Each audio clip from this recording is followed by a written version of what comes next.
తక్షణమే ఈ అపార్ట్మెంట్ల మధ్య పోలీసులు ఉండడం అనేది కరెక్ట్ కాదు. అపార్ట్మెంట్ లోపడానికి వాళ్ళకి అవకాశం లేదు. అపార్ట్మెంట్ వాళ్ళని కూడా రాకుండా ఇబ్బంది పెడుతుంది ప్రభుత్వం. నన్ను తక్షణమే ఇక్కడికి వెళ్ళి షిఫ్ట్ చేయాల్సిందిగా కోరుతా ఉన్నాను. ఇంత నిర్బంధం ఎక్కడ కూడా చూడలేదు. ప్రజాస్వామ్యం కాదు, నిర్బంధ పరిపాలన. నిరుద్యోగులని కొంపలు ముంచడానికి, నిరుద్యోగులను గొంతులు కోయడానికి ప్రభుత్వం వచ్చింది.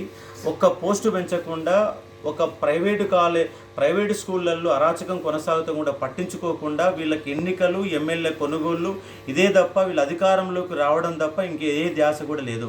కనీసం ముఖ్యమంత్రికి నిరుద్యోగుల మీద సమీక్ష పెట్టే సోయి కూడా లేదు.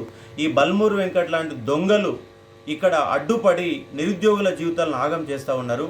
దయచేసి నిరుద్యోగులు అర్థం చేసుకోండి.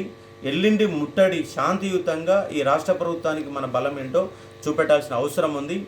ఇలాగే ఈ నిర్బంధకాండ కొనసాగితే ముందు వాళ్లకు నూకలు చెల్లుతాయి. ఎన్ని రోజులు పోస్టులు పెంచకుండా ఉంటారో నేను చూస్తాను. నా ప్రాణం పోయే వరకు కూడా నీ నిరాహార దీక్ష అనేది విరమించే ప్రసక్తి లేదు.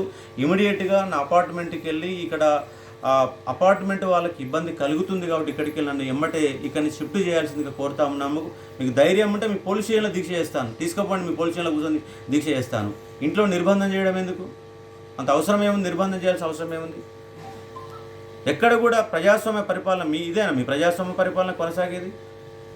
మోతీలాల్ 9 రోజుల పాటు నిరాహార చేస్తే కూడా సోయి లేని గవర్నమెంట్, సోయి లేకుండా, కనీసం మంత్రులు అనే వాళ్ళకి సోయి లేకుండా పరిపాలన కొనసాగుతుంది. మీకు మంత్రివర్గ విస్తరణ ఇంపార్టెంట్, ఎమ్మెల్యే కొనుగోలు ఇంపార్టెంట్. రాష్ట్రంలో 30 లక్షల మంది ఉద్యోగాలు పెంచాలని కోరితే ఒక్క ఉద్యోగం కూడా పెంచకుండా ఎంతవరకు దౌర్భాగ్యం?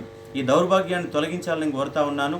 మీకు ముందు నేను లాస్ట్ టైం ప్రభుత్వానికి వ్యతిరేకంగా ఉద్యమం చేస్తాను, మీ ప్రభుత్వాలు వచ్చినాయి. ఇలాంటి వాళ్ళు ఎందరో కలుస్తేనే మీ ప్రభుత్వం ప్రజాస్వామ్య పరిపాలన కొనసాగుతోంది.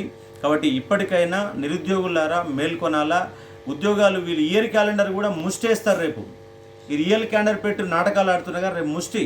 ఎంత ముష్టి వేస్తారంటే గ్రూప్ 2లో 100 పోస్టులు, గ్రూప్ 3లో 200, గ్రూప్ 1లో 50, ఏఈలో ఒక 15, ఇట్లా అన్ని కలిపినా 2000 పోస్టు కూడా వేయకుండా ఈ ఇయర్ క్యాలెండర్ వేసే దౌర్భాగ్యం అన్న పరిస్థితి ఉంటుంది.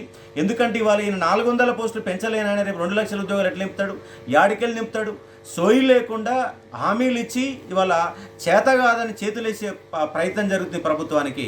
రేపు ఇయర్ క్యాలెండర్ పేరుతో నిరుద్యోగులని వాళ్ళని ముంచే ప్రయత్నం జరుగుతూ ఉంది. కాబట్టి నిరుద్యోగులంతా మేల్కొనాల్సిందే. 9 రోజుల పాటు దీక్ష చేస్తే కూడా సోయి లేని గవర్నమెంట్ ఎంత ఉందంటే అలాంటి గవర్నమెంటు. ఈ గవర్నమెంట్కు మీడియా, ముఖ్యంగా ప్రధాన మీడియా ఇవాళ నిరుద్యోగులకి మద్దతు తెలపడం లేదు.